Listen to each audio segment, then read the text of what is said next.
Europe 1. En panne dans les sondages, Éric Zemmour tente un coup de force cet après-midi à Paris, au Trocadéro. Un grand meeting auquel le candidat Reconquête espère convier 50 000 personnes. Ça ne s'est encore jamais vu depuis le début de cette drôle de campagne.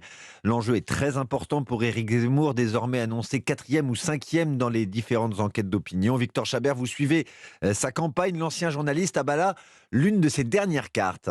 Exactement, Éric Zemmour veut faire de cet événement au pied de la Tour Eiffel le plus grand rassemblement de la présidentielle. Le Trocadéro, c'est avant tout un symbole cher à l'électorat conservateur. Nicolas Sarkozy y a tenu un meeting en 2012, François Fillon également en 2017. C'est à cette droite qu'Éric Zemmour veut s'adresser.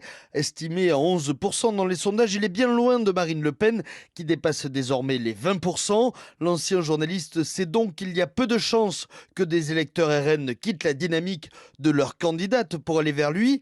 C'est à Valérie Pécresse qu'il doit prendre des points. Mais le Trocadéro, c'est aussi le symbole de l'échec. Ni Nicolas Sarkozy ni François Fillon n'ont réussi à gagner. Ensuite, si les images d'une marée de drapeaux français agités par plusieurs dizaines de milliers de personnes peut permettre à Éric Zemmour de revenir dans la course au second tour, il est possible aussi que, comme en 2012 et 2017, elle ne produise pas de miracle. Un début du meeting prévu à 14h. Merci Victor Chabert du service politique d'Europe 1.